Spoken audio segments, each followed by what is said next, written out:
Сәлеметсіздер ме? Мен қазір сіздерге Tandem программасы арқылы қалай ағылшын тілін практика жасауға болатынын көрсетемін.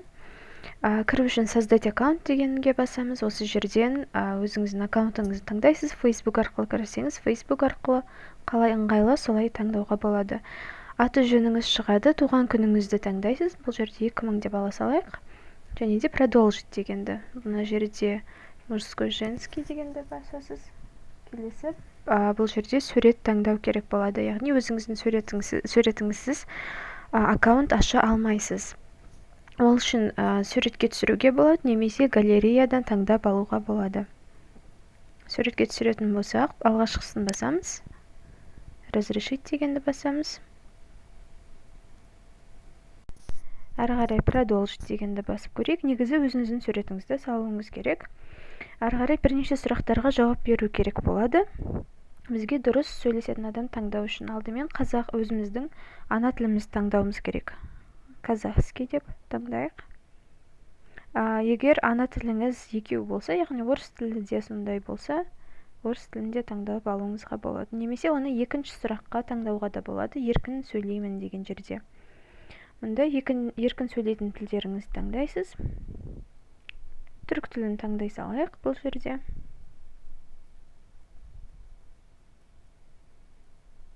Продолжить дегенді басамыз. Үшінші сұрақ, қай тілді үйренгіңіз келеді? Міне осы жерде ең бірінші английский дегенді таңдаймыз.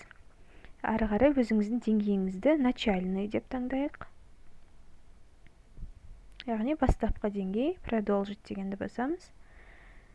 Вперед.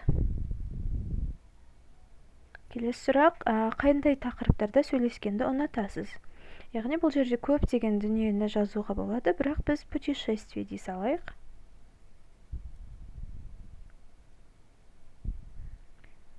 Көріп тұрғаныңыздай 255 символ жазуға болады, яғни көптеген заттарды жаза беруге болады. Мои ответы в порядке дейміз, бірақ сөз болғандықтан онша қабылдағысы келмей тұр. Екіншісі ол өзіңіздің собеседник, идеальный собеседникті, яғни қандай да мен сөйлескіңіз келеді, соны таңдаңыз дейді. Сол туралы жазыңыз, общительный дей салайық. Және де өзіңіздің мақсатыңыз ағылшын тілінде үйренудегі. Сдать экзамен дей саламыз. Яғни ол жерде өзіңіз білесіз, еркін сөйлеу деген сияқты әртүрлі сөздерді жазуға болады. Яғни біздің заявкамыз қабылданды, енді күту керек болады. Егер суретпен өзіңіздің суретіңізді қойғанда ешқандай мәселе туындамайтын болса, бірден аша салуға да болады. Ал біз күте тұрайық. Бұл аккаунт ашылғанша мен өзімнің ескі аккаунтымнан сізге көрсете берейін. Мұнда көріп тұрғаныңыздай адамдарды таңдап, осы жерден олар туралы мәлімет табуға болады. Мысалы, мына кісі орыс тілін, ағылшын тілін үйренгісі келеді екен.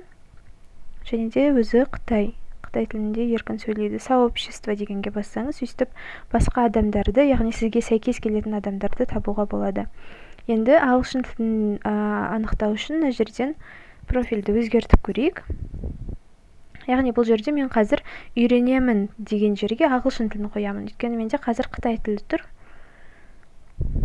Бізге Қытай тілін алып тастап, ағылшын тілін қою керек, сізге қысқаша түсіндіріп өту үшін. Білемін деген жерден міне ағылшын тілін алып тастадым. Енді үйреніп жатырмын деген жерге ағылшын тілін қосамын, Қытай тілін.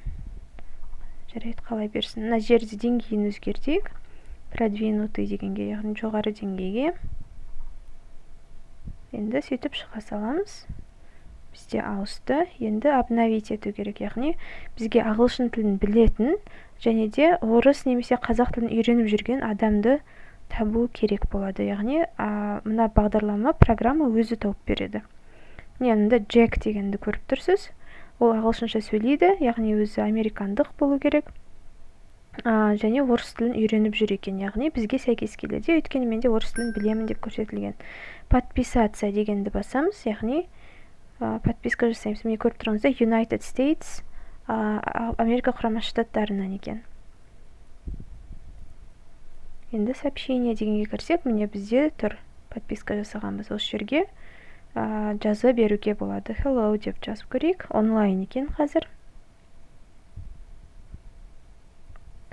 яғни осы жерде өзіңізді таныстырып, не үшін сөйлескіңіз келеді деген сияқты жаза беруге болады.